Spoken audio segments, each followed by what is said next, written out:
Hey guys, welcome back to the channel. My name is Lee, and today I'm working on the Haunted School Orphanage level for my horror game Sleepover at Sam's, which the demo is now available and live on Steam. It's free to download, obviously being a demo. Make sure to go to Steam and search Sleepover at Sam's and give that a go. Give me some feedback, I'd really appreciate it.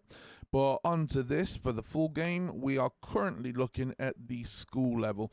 Now, you may have seen some of my videos on this before, but basically what I'm doing is these are all the levels. This is the persistent level here that always exists. These levels pop in and out depending on whether or not you are inside this streaming volume, which is this orange box.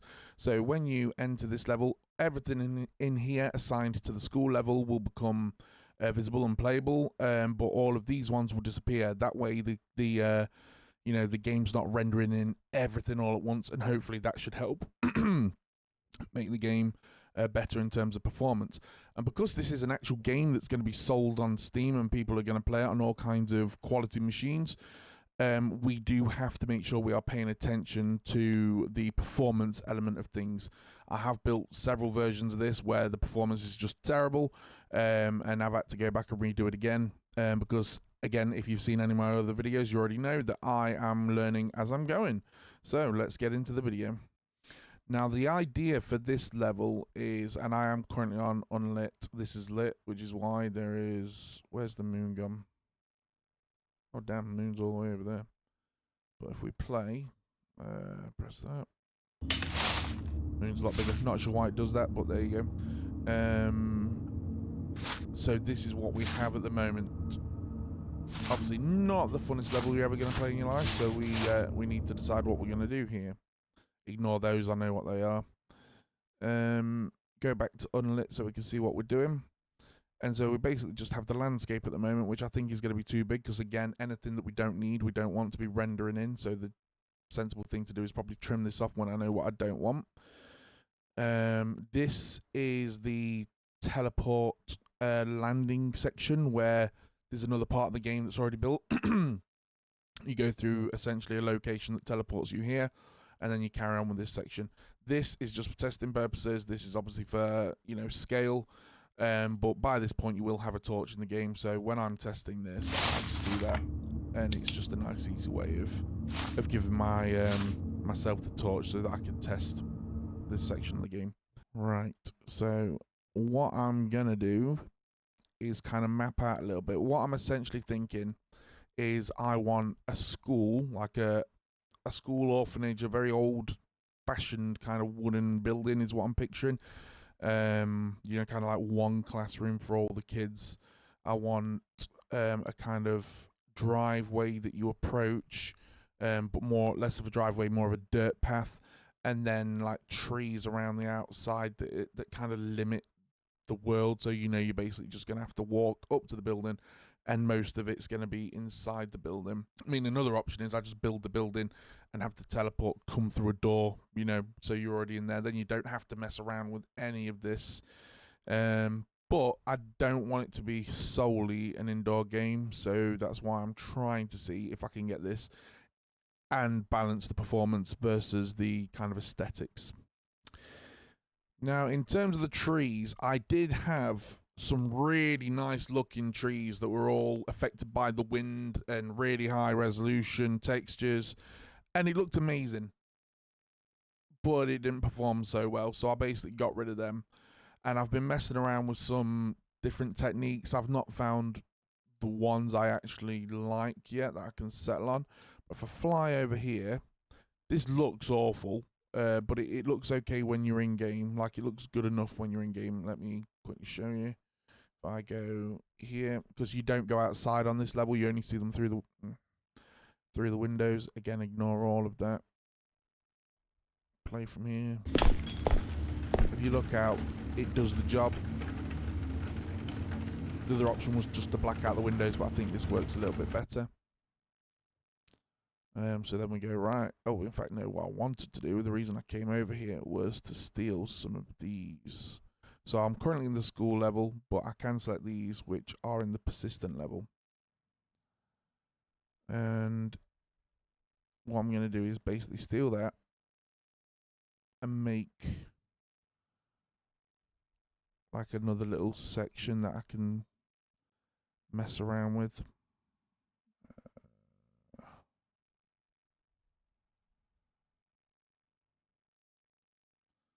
Something like that.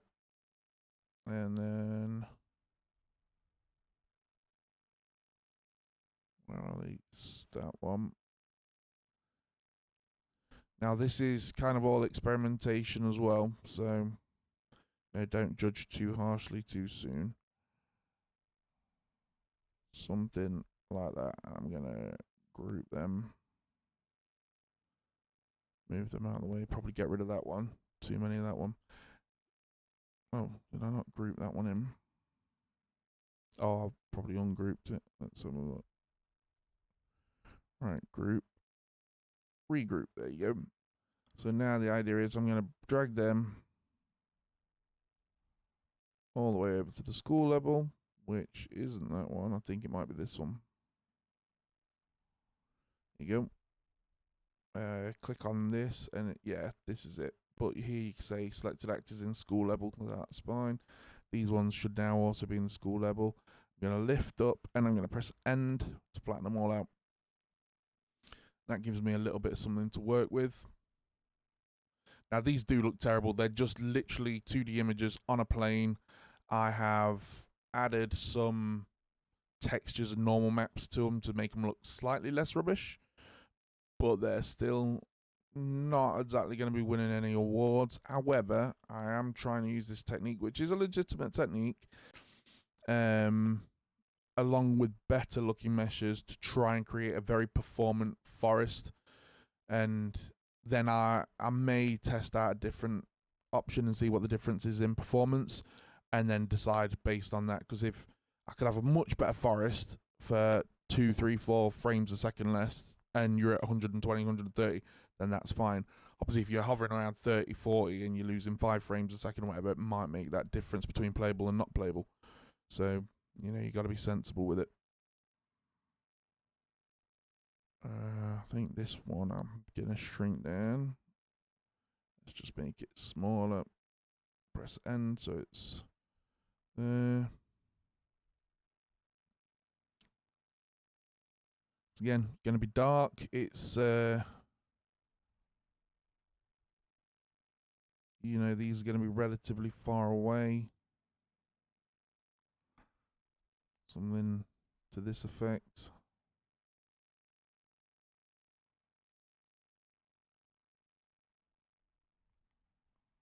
Some more of these. Some more of the big ones. Try and vary the size a little bit.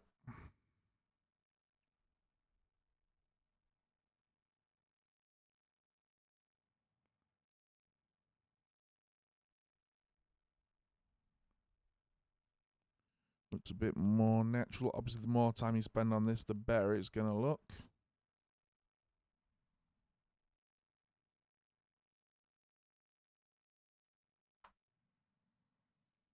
Something to that effect. And what I'm going to do is grab them all. Probably a better way to do this, but I'm just going to do it like this.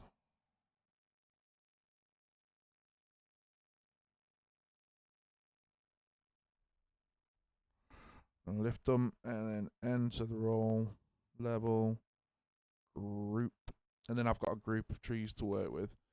Remember, this is where your player is going to come out. You're going to probably be able to turn around and see that. Seems like a reasonable distance. And then I'm just going to try and build, a bit of believable forest area.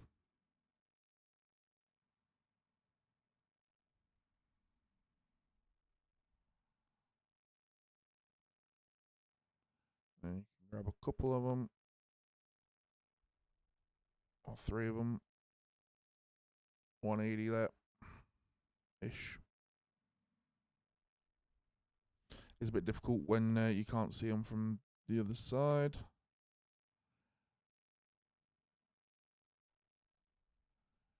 And that's kind of what we're going for. And that space hasn't worked out too bad either. So I'm going to go ahead and save that. And then I'm going to play from here. Now that looks rubbish. The bottoms definitely look a bit rubbish. And these look way too bright. But I think we can work with that. I think the distance and the space is okay. So what I'm actually going to do now is grab the landscape, go into landscape, sculpt, and we're going to sculpt it up a little bit. Check the brush size. I've not used this for a while. Strength, it was right there. And then what I'm going to do is basically create like a hill around the back, which will hide some of the gaps between the trees, I think, hopefully. Because you won't just see off in the background black, you'll see ground essentially, I think, is the plan. And then maybe a bit like this, make the ground look a little bit more believable. Right, let's see what that's saying. I'm going to come out of landscape, save, because just into the habit of that now. Play. And then that's a bit better. So you could see, before you could see all the trunks of the trees, and then you could see behind it, which didn't look great, but now it's kind of difficult to see. It looks a bit more natural. It's not as obvious if they're like that one's hovering above the ground. So what I'm going to do is basically do the same thing and create kind of like an enclosure for the playable area. And then I'm going to delete what I don't need.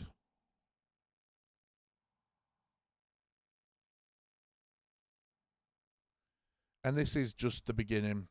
Early days. I know it doesn't look great now. Hopefully it'll look better by the time I'm done. If not, then obviously I won't use this technique. But this is a legitimate technique used in AAA title games. You know, off in the distance, if you ever broke out of a map in a game or anything, you go and you look at them and you're like, this is terrible. It's the lowest level of detail. Essentially, all I'm doing is using the lowest level of detail to create a kind of canvas that I can build up from. So if I save all of that. In fact, what I need to do first is just also raise the ground up a little bit here. So make sure the right one selected, landscape, because I have several different landscapes in this game.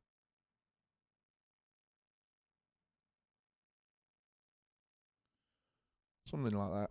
Again, just where, oh no, that's going to be way too much, isn't it? Just very lightly. No, again, too much. We don't want it up around the leaves. Oh, that's not too bad. We can work with that, because it would be a bit hilly, wouldn't it? We can add some more detail closer when we get to that point. That looks a bit sparse to me. Let's just double on up. That shouldn't be costly at all. It's just a bunch of planes. It says I'm still getting like 140, 130, 140 FPS, which, if so, is good. I do have a very good PC though, so that's one of the things you've got to consider, is whether or not people are going to be playing on, you know, 4090, 5090 graphics cards, which they probably won't. So that gives us a reasonable backdrop. The moonlight is really lighting up these ones and making them look not good at all. So one of the things I can do is try and create a new texture for these ones. Make sure I know which ones I'm dealing with. Browse to asset. Oh, it's going to show me the plane. Of course it is. Display the materials over here. Go to this one. And then, for example, I think what I tried to do here already is swap that out for a darker one. And I think that looks, that looks better.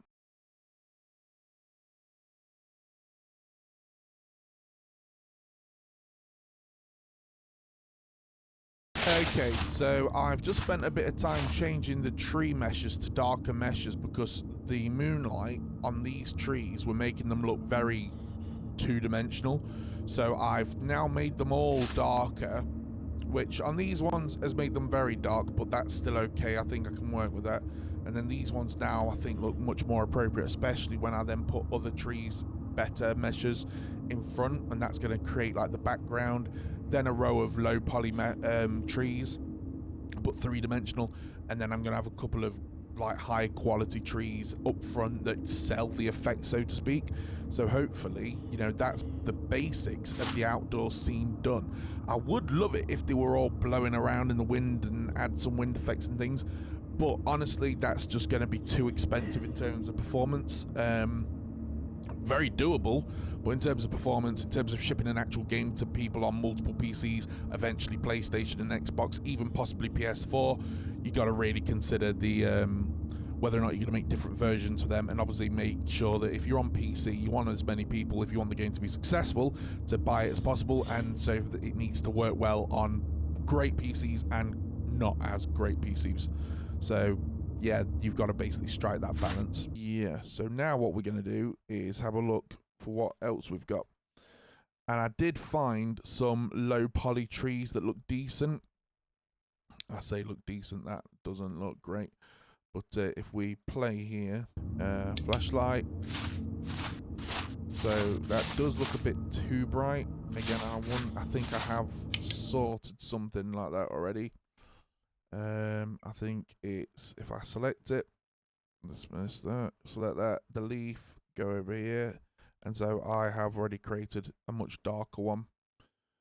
And then these ones are quite performant. They're, I can't remember, under 2,000 triangles each or something like that, which apparently is quite decent.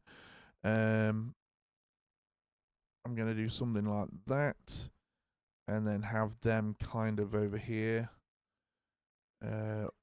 And again, I'm feeling it out. I'm trying to figure out the best thing to do because I'm not that experienced at this, and we're just going to figure it out together. You know what, let's be really sensible about this. We don't need it around the back. So essentially what we're going to do, you know what I am going to do is pop this in very roughly where I'm going to have the building.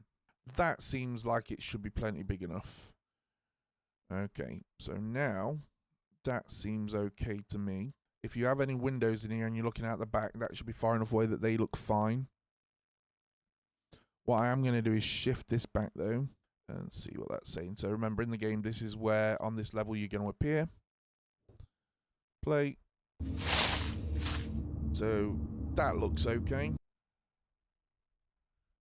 This is like the dirt sand layer that I'm using as like a path. And then you got to wonder as well, do you want it all kind of mystical? Why does the path just start? Is it a real location? Is it a, you know, being in a horror game? Is it a fake location? Does it make sense that the path starts exactly where you appear? Is it a vision? Is it a real, you know, is it a physical location? You know, you got to decide those things for yourself and what kind of game you want to make. For now, that's fine. I can work with that. But it all dictates, you know, are you going to make it super realistic? Do you need a car park? Do you need, you know, is there a path leading out to somewhere? Should there be other buildings around? Or if you're not going realism, if it's spooky in isolation, this will probably do. So what I might do is move on a bit closer like that and see if that helps at all. And like that. Save and keep an eye on the performance as well, the FPS. So still over 100. We've got some more three-dimensional trees there. If we throw this up, you know, that sells it a bit more.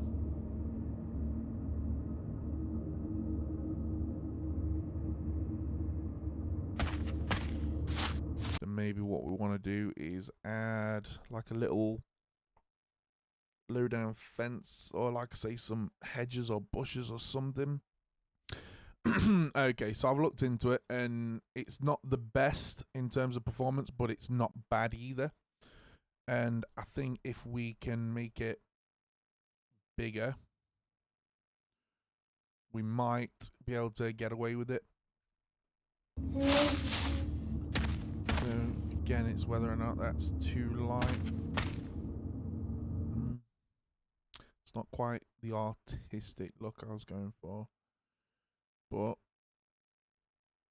something like that, I think. Add a bit of variation. Something to that effect. I don't know if I like this or not yet. It might be trash, but it's not a bad idea. And especially if I make it darker again, like I did with the trees, I think it might work better. But then it might negate the need for the trees, these trees. But let's have a look. Just to get an idea.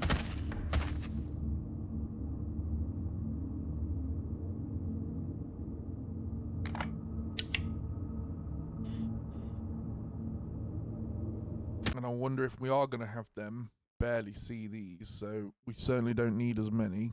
And I didn't even pay attention to the FPS there, so we're going to need to have a look at that. And then what I'm thinking is we basically kind of move these all right in amongst it so that we can see them. Because there's no point in having them if we can't see them. They're literally there to sell the effect of the forest. And obviously we can vary them in size and things in a moment.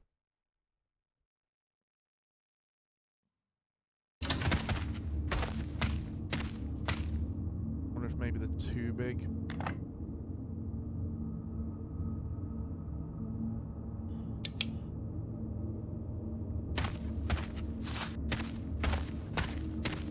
I am getting over 100 frames a second with the forest nearly done. So that does prove the concept essentially. And I think, to be honest, we're getting there with the forest, and this kind of enclosed space I'm going to lean into.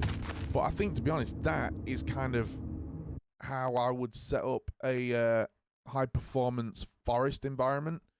Obviously, if you need to go into the forest, you're going to need it to be different. You could use this technique around the outside, then use better trees, and you'll still get decent frames, because obviously then you won't have as many lights, you won't have as many textures from floors and windows and all the rest of it if you're doing just a forest scene, so you can spend more of your resources there.